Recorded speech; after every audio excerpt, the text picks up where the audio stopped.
mais fácil. Pois bem, então vamos começar a aula de hoje falando já sobre a história do consumidor, né? Então, assim, quando a gente fala sobre a história do direito do consumidor, primeiro a gente precisa entender que consumidor é um nome e uma figura que é muito recente. Ela surgiu na década de 60. No entanto, apesar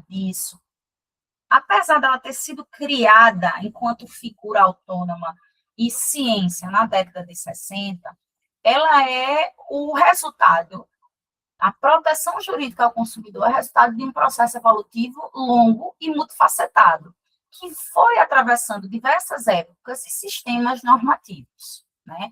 Então, é possível a gente ver não a proteção ao que hoje a gente compreende como consumidor em códigos muito antigos, como, por exemplo, no Código de Hammurabi, no Código de Manu, no direito romano. Então, assim, aqui o Código de Hammurabi, ele já previa a responsabilidade do construtor por vícios na obra.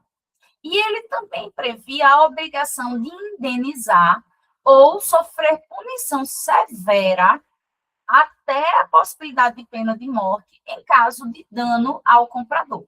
Então, isso era muito comum naquela época, por exemplo, com relação a arquitetos barra construtores que construíam casas e, de repente, a casa desmoronava, causando danos às pessoas, né? Então, o Código de Hammurabi, foi elaborado na Mesopotâmia, por volta de 1.700 anos antes de Cristo. E ele já previa que não era possível causar danos em determinadas situações graves, né? Então, aqui, né, nesse tipo de redação do Código de Hammurabi, lá em 1.700 antes de Cristo, já se identificava um elemento central do que hoje a gente entende como proteção ao direito do consumidor, que é a responsabilidade daquele que coloca um produto ou serviço no mercado de consumo e causa dano a quem contratou, certo?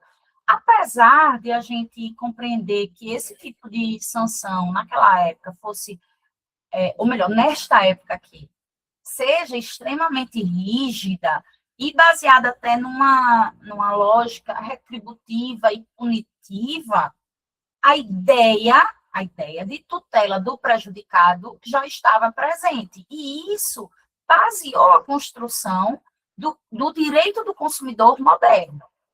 Outro marco relevante foi o Código de Manu, né, que ele é da Índia, e vem de uma tradução jurídica hindu. Nele, encontramos normas voltadas à repressão de fraudes no comércio. Então, assim, para se evitar fraude, por exemplo, na balança, na hora de pesar, em medidas ou na qualidade dos produtos, por uma preocupação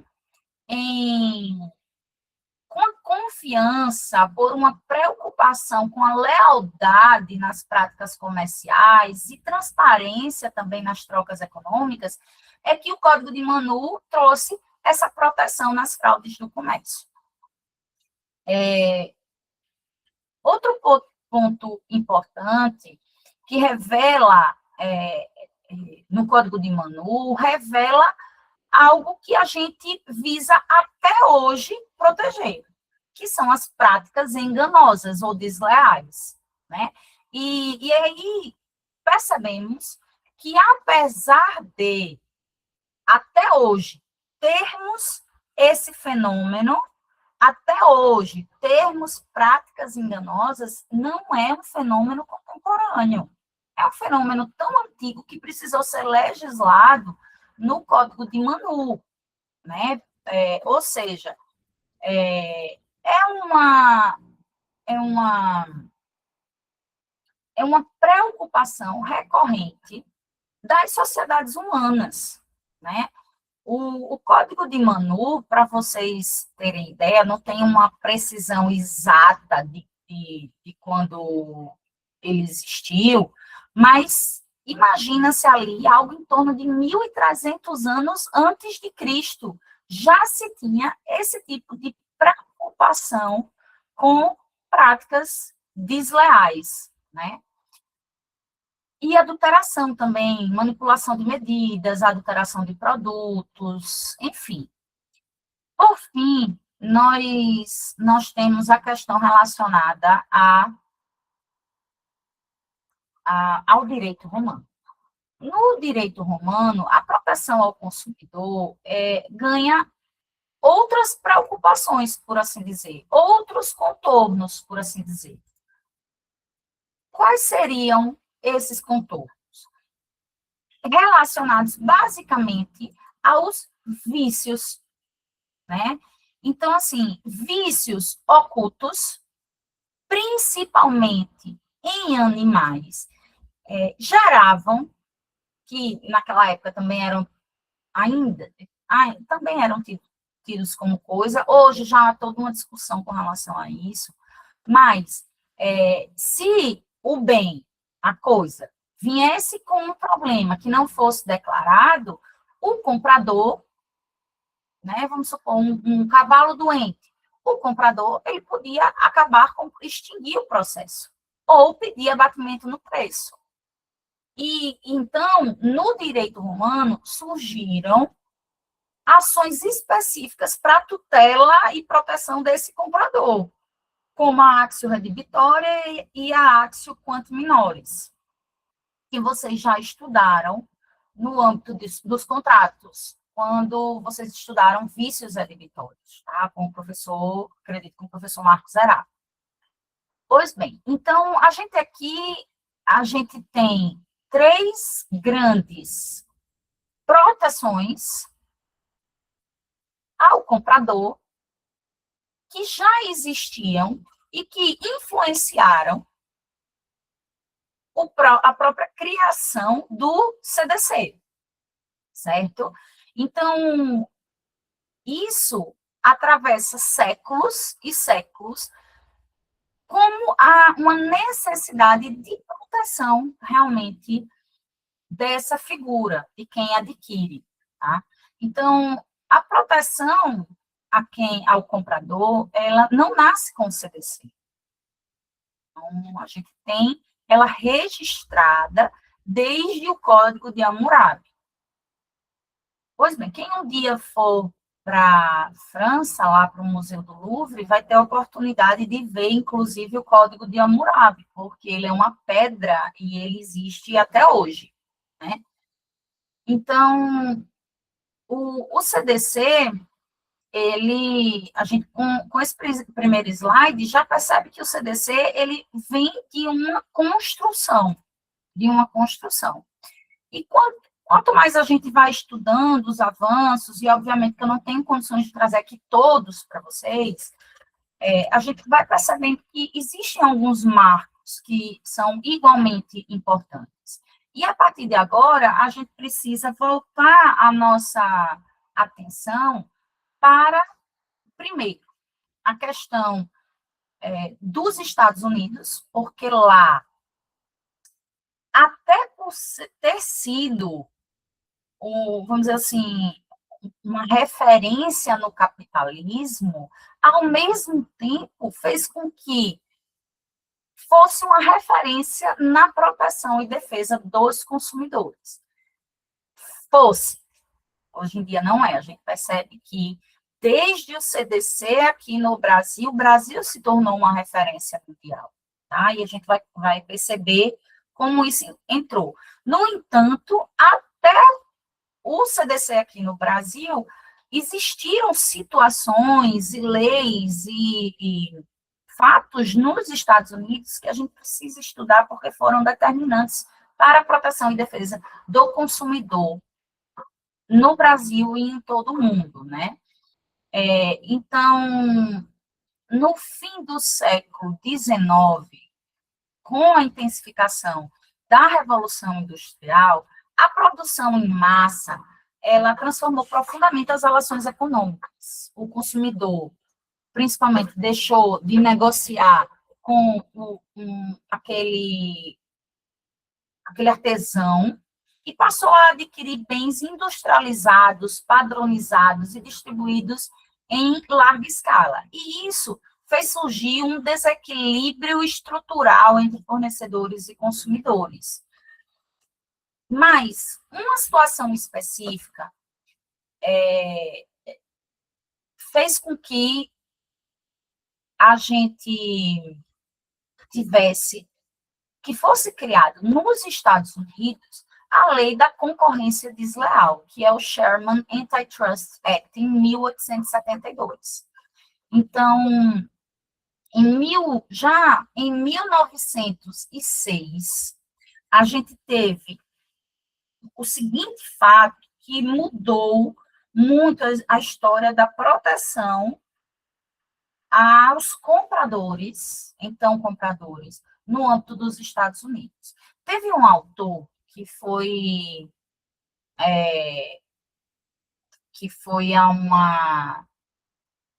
visitar uma fábrica, não é fábrica, um abatedouro, um matador, em Chicago, certo?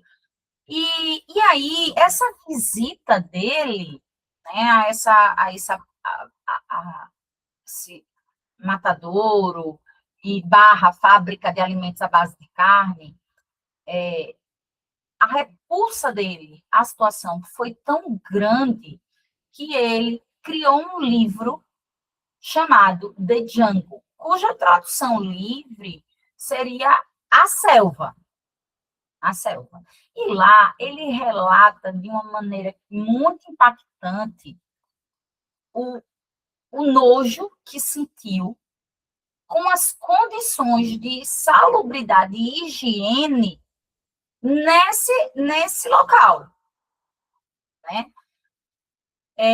E aí você imagina, não sei se vocês aqui já estiveram em um abatedouro, um matadouro, mas hoje ele é muito melhor, mas tentem imaginar como seria uma situação em que, por exemplo,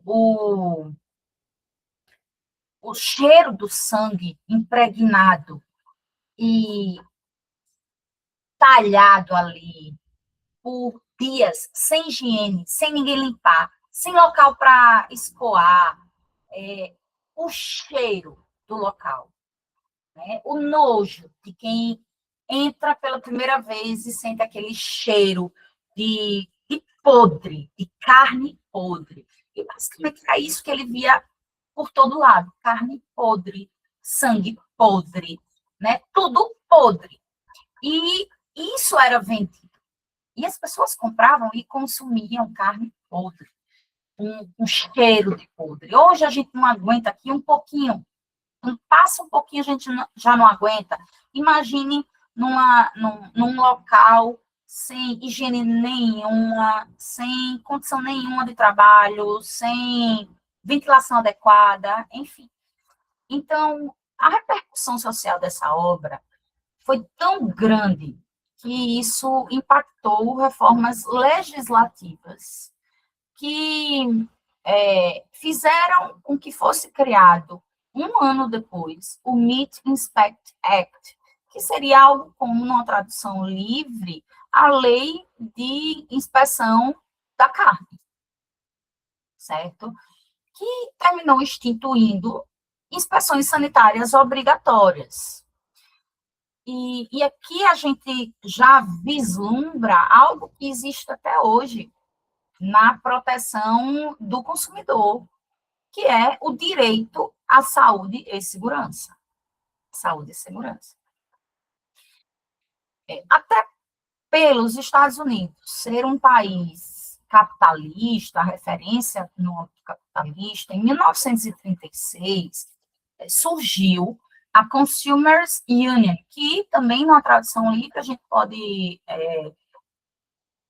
traduzir como a Associação de Consumidores, que até hoje é a maior associação de consumidores do mundo, até hoje.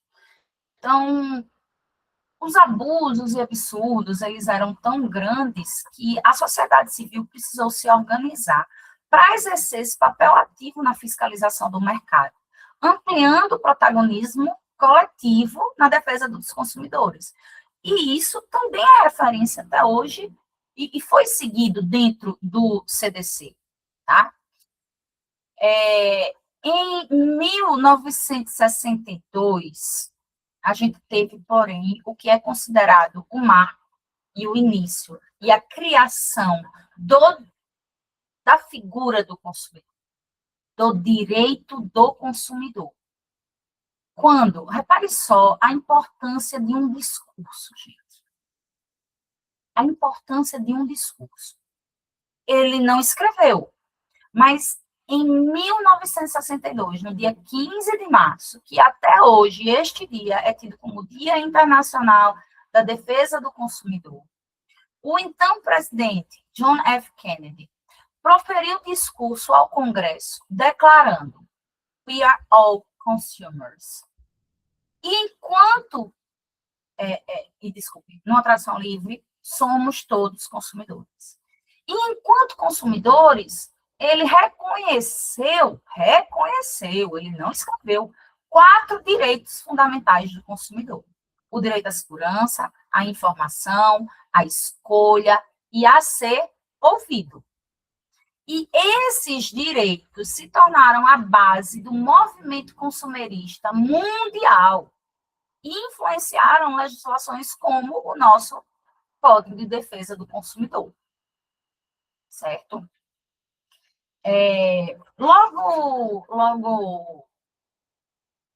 Logo depois dessa situação, surgiu o que também impactou muito o direito do consumidor, mundialmente falando. É o caso Ford Pinto, tá? Na década de 70. Descobriu-se que a montadora Ford, ela tinha conhecimento de uma falha estrutural no veículo Ford Pinto, que poderia causar explosões no veículo. Mas ela optou por não corrigir o defeito, por considerar que economicamente seria mais caro corrigir o item de segurança do que necessariamente pagar indenizações pelas pessoas que morressem nas explosões dos carros. Tá? Então, em um ponto, os Estados Unidos ele ainda não evoluiu, e que nós evoluímos aqui no âmbito do CDC. A nossa responsabilidade aqui, ela é objetiva no âmbito do CDC como regra. Nos Estados Unidos, ela permanece como regra subjetiva, né? Então, assim, para se provar a responsabilidade de uma montadora, de uma fábrica dessas, é indispensável que haja prova. E, nesse caso, vocês imaginam que começaram a pipocar nos Estados Unidos diversas explosões do mesmo carro. Isso é minimamente curioso. E fez com que algumas pessoas, inclusive vítimas, viessem a investigar essa situação. E só que elas precisavam, por ser uma responsabilidade subjetiva, precisavam de uma prova muito sólida para poder entrar com uma ação de indenização contra o Ford. E qual foi a grande reviravolta nesse caso, né, que vocês hoje em dia chamam de plot twist? Eu levei algum tempo para descobrir, mas qual foi a grande reviravolta? É que a responsabilização da Ford só foi possível devido a uma crise de consciência do contador da Ford. Pare só. Então, o contador da Ford, ele... deixa eu ver aqui. o contador da Ford, ele foi procurado e depois de algum tempo, ele decidiu testemunhar contra a Ford. E o que ele contou, basicamente, tá, gente? Foi que a, alguns técnicos da Ford perceberam a falha durante o processo de fabricação, alguns engenheiros, relataram isso aos seus superiores. E houve uma reunião com todos os setores, inclusive o dele. Então, teve jurídico, teve engenharia, teve contabilidade, teve tudo. E nessa reunião, basicamente, a pauta era o que é que a gente vai fazer? E veio as opções. A primeira opção trazida pelos engenheiros era comprar e inserir em todos os carros um item de segurança para evitar as explosões. Tá? E, gente, quando eu dou umas paradas assim, é porque a dor volta. Eu vou só tomar aqui o meu remedinho. Só pegar água aqui para tomar meu remedinho, tá, gente? Só um minutinho. Eu volto já, rapidinho, viu? Rapidinho.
Voltei, gente, voltei. Tomei aqui, mas eu vou continuar de vez em quando. O remédio só faz efeito daqui a 40 minutos. A aula já vai ter terminado, mas espero que faça antes. Aí, essas paradinhas, eu não estou fluindo tanto, porque às vezes vem uma dor mais forte, tá? Uma cólica mais forte. Aí, enfim, mas aí eu vou continuar. Então, vocês imaginam que nessa reunião, voltando a essa reunião do caso Ford, depois de encontrarem essa solução, perguntaram aos engenheiros quanto seria a solução. E eles disseram lá, vamos supor, vamos criar aqui que cada solução, para cada carro, seria $10, por exemplo. E aí eles perguntaram ao jurídico, E para as pessoas que morrerem ou forem queimadas e tiverem danos, qual é a média de indenização que os tribunais dão? E o jurídico disse lá, vamos supor, normalmente dá 50 mil, não passa disso para morte. Aí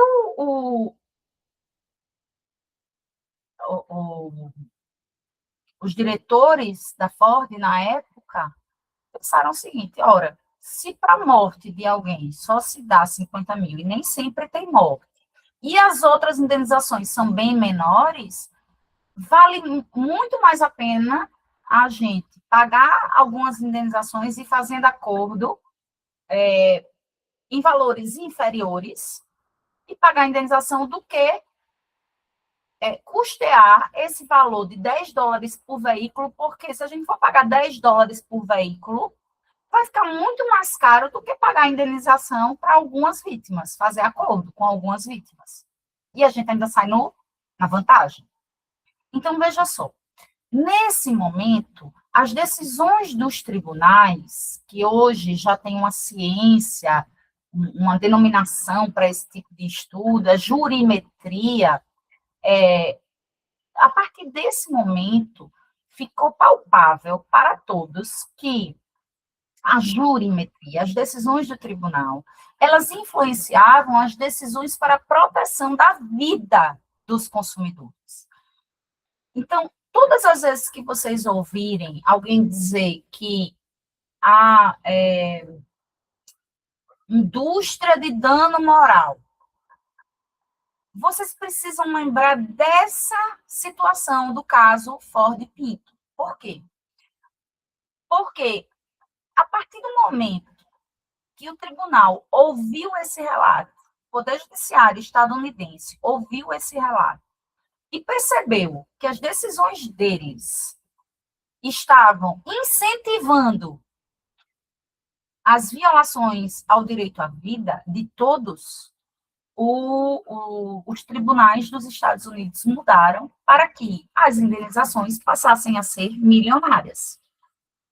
Então, não existe indústria do dano moral à toa. Né? Não nos comparemos com os Estados Unidos, que nesse ponto são muito mais avançados, porque eles decidiram que o Poder Judiciário não poderia ser instrumento de desproteção e violação aos direitos do consumidor. Algo que no Brasil a gente não conseguiu atingir. Tá? Aqui, no Brasil, o judiciário ainda é instrumento de desproteção dos consumidores. Ainda é. E eu não vejo um cenário que ele deixe de ser tão cedo. Tá? As decisões no âmbito consumerista não são as melhores. São geralmente involutivas, a começar pelo STJ. Mas passa também pelos TJs estaduais, inclusive o de Alagoas, pelas decisões de primeiro grau. Não há hoje um judiciário tão protecionista quanto a gente tinha quando o CDC quando o CDC surgiu, né? Muita gente ainda acredita nessa historinha de indústria do dano moral, nessa historinha de mero aborrecimento, e termina não aplicando aos consumidores a devida proteção e as devidas garantias previstas no CDC, tá? Pois bem, gente, seguindo adiante, a gente vai ter também, a nível mundial, né, a própria ONU, na resolução da ONU de 1985, que previa inúmeros direitos aos consumidores. Que previa inúmeros direitos aos consumidores, tá? Em 1985, então, a ONU, ela preparou uma resolução estabelecendo diretrizes mundiais para a proteção do consumidor, reconhecendo expressamente o princípio da vulnerabilidade e recomendando que os estados adotem políticas públicas voltadas à segurança, informação e equilíbrio nas relações de consumo, certo? Mas, quando a gente olha para o CDC e vê lá reconhecido o princípio da vulnerabilidade, a gente sabe que ele teve ele nasceu na ONU, né? Então, o nosso direito do consumidor, ele nasce da conjunção de três grandes fatores: a industrialização, a concentração econômica e a mobilização social, né? E mobilização social, inclusive internacional, que consolidou a ideia de que o mercado ele precisa ser regulado para proteger a parte mais fraca da relação. Então, a gente vai ver que esses movimentos impactaram diretamente o direito do consumidor no Brasil, certo? Apesar de que, no Brasil também, o direito do consumidor não nasceu só com o Código de Defesa do Consumidor. Também existiram situações que, no Brasil, demonstravam a preocupação, desde antes, com a proteção do comprador, certo? No final em 1755, particularmente, a gente vai ter, no Brasil, a criação da Companhia Grão, Pará, Pernambuco e Paraíba, e depois Maranhão, tá? E já se observava aqui uma forte intervenção do Estado na organização da atividade econômica, embora ainda não existisse a figura do consumidor, certo? Mas havia uma preocupação com o abastecimento e a regulação do mercado para que os grãos fossem vendidos nesses locais pelo mesmo preço, para que não houvesse discrepância de preço. E isso é uma proteção ao comprador, né? No Código Civil, e só lembrando, nessa época, a gente tinha no Brasil as ordenações portuguesas, vigia no Brasil as ordenações portuguesas. E nós já tínhamos, dentro dessas ordenações portuguesas, a figura dos vícios adquitórios, porque eles já vinham do direito romano, certo? Em 1916, criado o Código Civil, também foi importado das ordenações portuguesas e, consequentemente, do direito romano, os vícios redibitórios, certo? Então, a partir daí, o comprador, ele podia rescindir o contrato ou exigir o abatimento do preço se o bem apresentasse um defeito oculto. Aqui ainda não existia vulnerabilidade do comprador, mas os vícios admitórios, eles representam uma garantia do comprador, certo? Já é uma tutela contra os vícios, implementada numa legislação brasileira. Em 1933, temos um outro marco importante no Brasil, que é a Lei da Usura, que buscou limitar cobranças excessivas de juros e representou, sim, um avanço com relação aos abusos nas relações creditícias, né? E antecipou, vamos dizer assim, discussões que hoje permeiam a lei do superendividamento, certo? Aqui na lei da usura ficou estabelecido que não se poderia cobrar juros acima de 1%. Inclusive, tem toda uma discussão interessante, porque a alma, vamos dizer assim, do espírito dessa lei foi levado para a Constituição Federal. para se evitar também a cobrança de juros e ter relações creditícias mais equânimes, por assim dizer. No entanto, houve uma emenda constitucional posterior que permitiu que bancos e financeiras pudessem cobrar juros acima do limite previsto constitucionalmente, tá? Então, o limite de 1% ao mês de juros passou a ser um limite aplicável apenas às pessoas físicas, certo? Em 1938, nós temos a lei contra a economia popular, né, que passou a reprimir práticas como o aumento elevado e arbitrário de preços, manipulação de mercado. Então, a ideia aqui era garantir realmente uma estabilidade econômica, né, e proteger a coletividade contra abusos que afetassem o consumo. Já na década de 60, nós temos a Lei Delegada número 4, né, que autorizou o Estado a intervir no domínio econômico para se evitar, ou melhor, se assegurar a livre distribuição de produtos necessários ao consumo da população. Então, aqui a gente já percebe que o consumo surge enquanto palavra, né?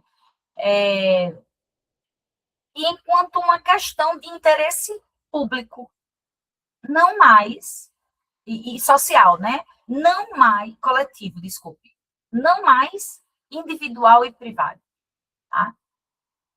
1962, a Lei de Repressão ao Abuso do Poder Econômico, que criou o CAD, cujo foco é, até hoje, combater monopólios e práticas anticoncorrenciais, né, para se evitar a concorrência desleal, fortalecer a proteção do consumidor, não enquanto figura, mas do comprador, vamos dizer, e limitar o poder excessivo dos agentes econômicos.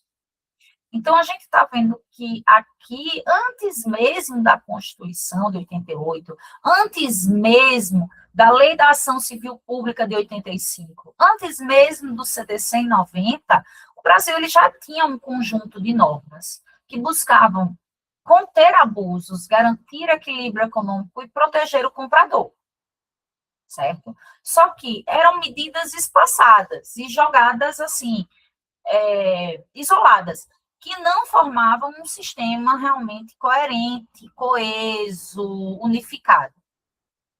E já chegando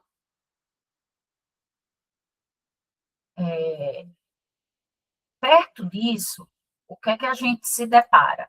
Em 1984, surge o Decreto-Lei 2181, que organiza, e aqui de uma maneira bem precisa, o Sistema Nacional de Defesa do Consumidor. Então, ele já surge enquanto figura protegida, tá? Sistema Nacional de Defesa do Consumidor, SNDC e PROCONs. Mas ele ainda não tem um marco legislativo, não é ainda um microsistema. Outra lei surge importantíssima também, em 1985, a Lei da Ação Civil Pública, que prevê exatamente uma tutela coletiva de direitos. Criada, não foi criada para o consumidor, ela não foi, mas ela se tornou essencial na defesa dos interesses difusos e coletivos, permitindo, inclusive, que Ministério Público, associações e outros legitimados atuassem na proteção da coletividade e da dimensão coletiva dos direitos dos consumidores, tá? 88, a gente tem dos maiores marcos realmente estruturais, que foi a Constituição.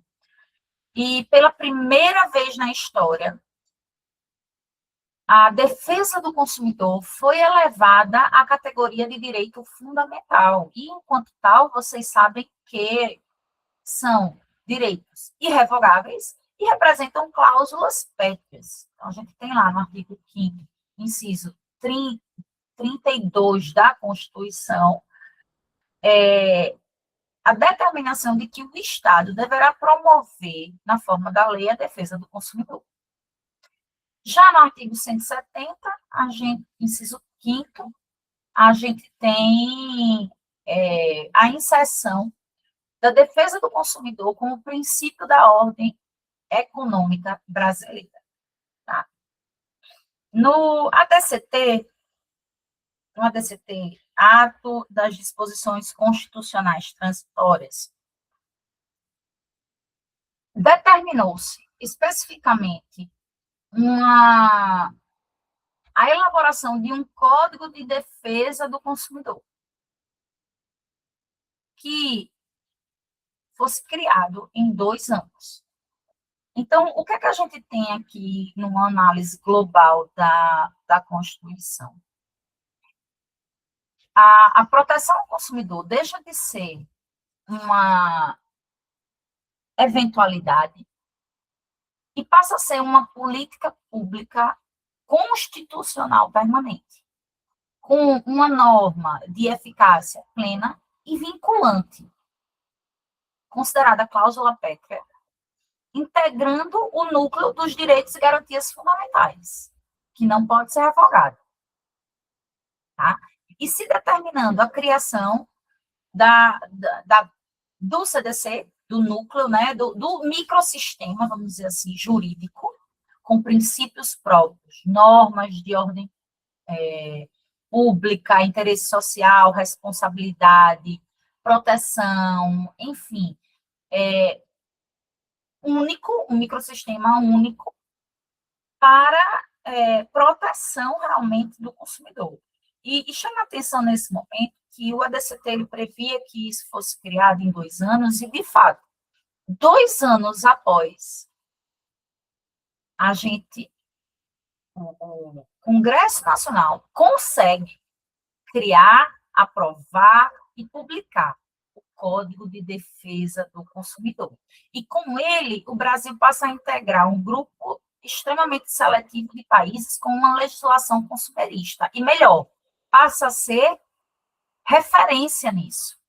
Porque o CDC, ele trouxe a solução de problemas que existiam no âmbito civil, dentro do Código Civil, problemas, vamos dizer assim, seculares. O CDC superou todos esses problemas, resolveu todos eles, e deu uma proteção estruturante para o consumidor, né?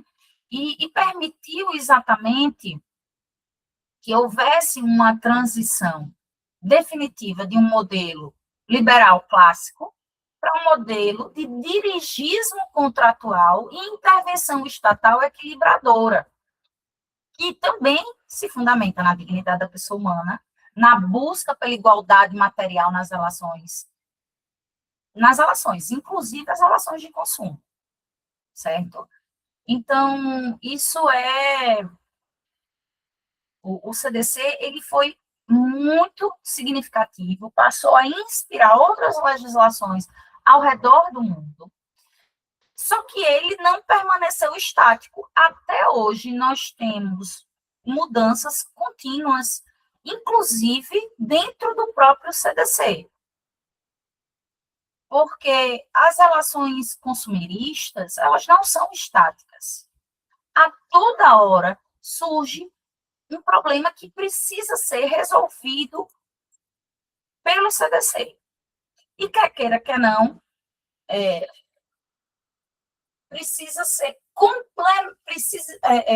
precisou-se de leis que complementassem também algumas proteções ao direito do consumidor, ao CDC.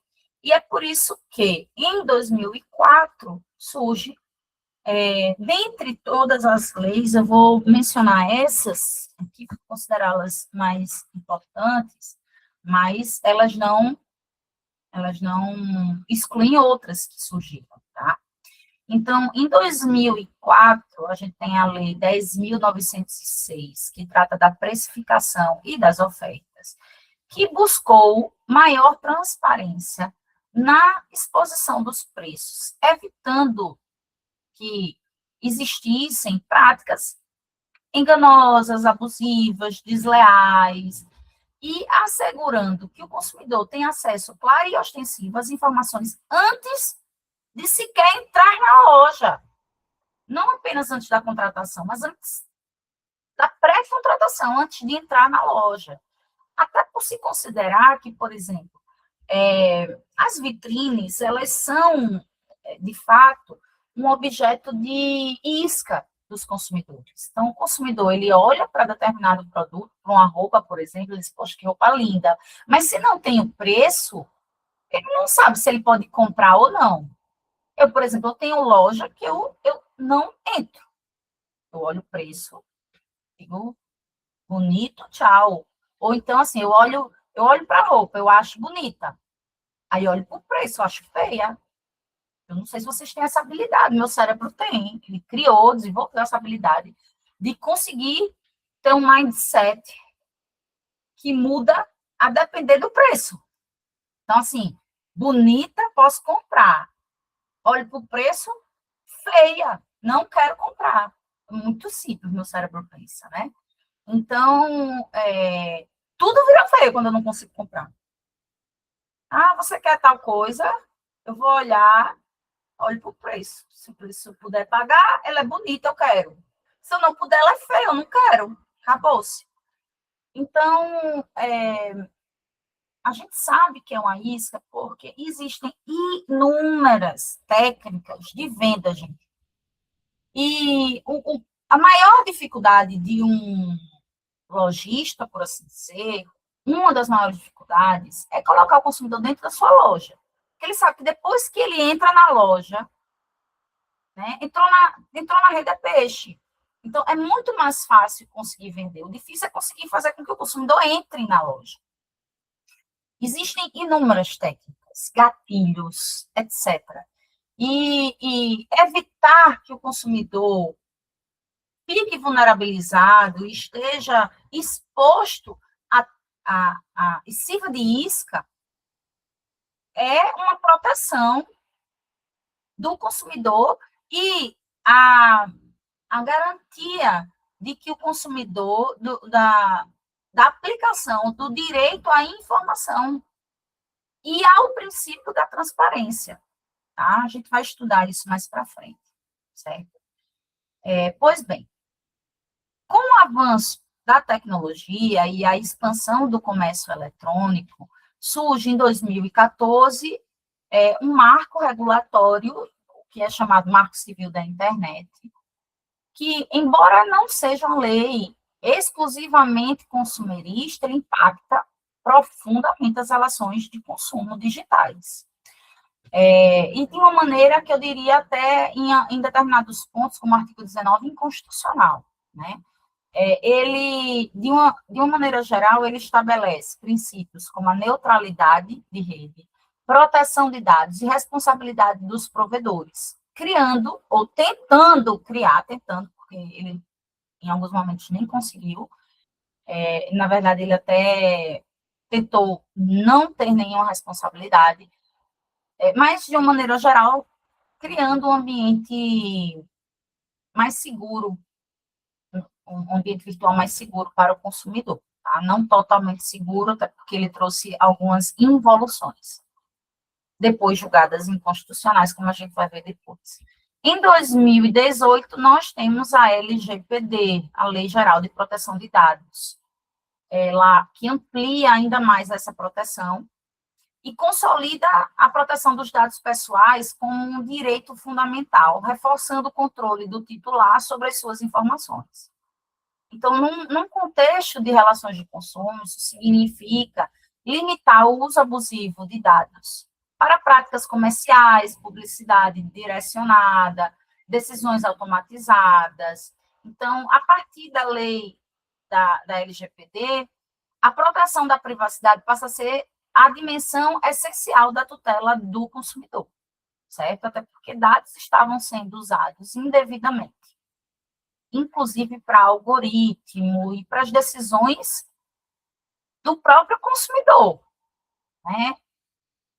Por fim, o último marco aqui no Brasil, que eu queria trazer para vocês, é a lei do superendividamento, que nós vamos estudar mais a fundo, mas que, de uma maneira geral, eu já introduzo aqui para vocês que até 2021, as pessoas jurídicas no Brasil, as empresas, todas elas possuíam inúmeros benefícios, caso elas não tivessem bons administradores, caso elas falissem, caso elas não conseguissem pagar suas contas, algo que era injusto na medida em que as empresas possuíam inúmeros benefícios e podiam ir para uma recuperação judicial, ter suas dívidas, vamos dizer assim, suspensas, cobrança de juros, correção monetária, mas as pessoas físicas não tinham nada que as protegesse. Nada. Então, a lei do superendividamento veio como uma forma de implementar o direito fundamental da igualdade, de materializar ele no âmbito consumerista, tá? E ela introduz esse regime de superendividamento no CDC, foi incorporado ao CDC, com vista à prevenção do endividamento excessivo, a responsabilidade no fornecimento do crédito e a preservação do mínimo existencial. Então, a lei inaugurou a lógica do crédito responsável, impondo deveres mais rigorosos de informação ao fornecedor e criando mecanismos de repactuação coletiva de dívidas. É um grande avanço na proteção da dignidade econômica do consumidor. Então, a gente vai ver depois como é que essa lei foi implementada. Mas, de uma maneira geral, todos esses marcos legislativos demonstram que o direito do consumidor é um sistema dinâmico que continua avançando, que não se limita a uma proteção contratual individual, que se adapta ao mercado, se adaptou, por exemplo, ao mercado digital, se adaptou ao crédito massificado, se adaptou à economia de dados, e vem se adaptando de uma maneira geral, sempre com o olhar voltado para a Constituição, certo? Para além desses marcos legislativos, eu trouxe aqui algumas associações brasileiras que também entraram na história do Brasil e que possuem realmente uma importância grande. Então, nós temos a ASDEC, a Associação de Defesa dos Consumidores, o IBRADEC, é o Instituto Brasileiro de Defesa do Consumidor, o IDEC, Instituto Brasileiro de Defesa do Consumidor, a Proteste, a Associação Brasileira de Defesa do Consumidor, que tem inclusive uma revista que faz testes, por exemplo, para saber qual a melhor marca de whey, qual é a melhor marca de ar-condicionado e etc. A partir do momento que você se associa, a maior parte deles, eles também possuem um corpo jurídico que lhe auxilia em teses para proteger os seus direitos individuais, não apenas coletivos, tá? Então, é muito interessante. Trouxe aqui também uma leitura complementar para vocês fazerem aqui da Mariana Basso, do Victor Gublinski e do próprio STJ, aqui uma notícia do STJ, para vocês poderem se atualizar. Semana que vem a gente vai estar vendo a contextualização. Eu vou deixar essa aula gravada para que vocês possam passar para todos que não tiveram a oportunidade de estar aqui, né? E eu queria saber se vocês têm alguma dúvida.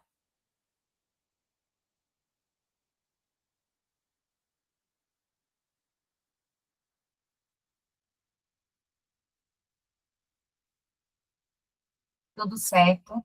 Joia. Então, Não, cara, sim, pode falar, Alan. tudo certo, professora. Ah, tá certo, joia. Então, quero agradecer vocês. Já aproveitem agora esses 12 minutinhos que teria aula, quem tiver em casa já vai fazer questão de concurso, tá? E a gente se vê com fé em Deus semana que vem. E o Deus abençoe todos vocês.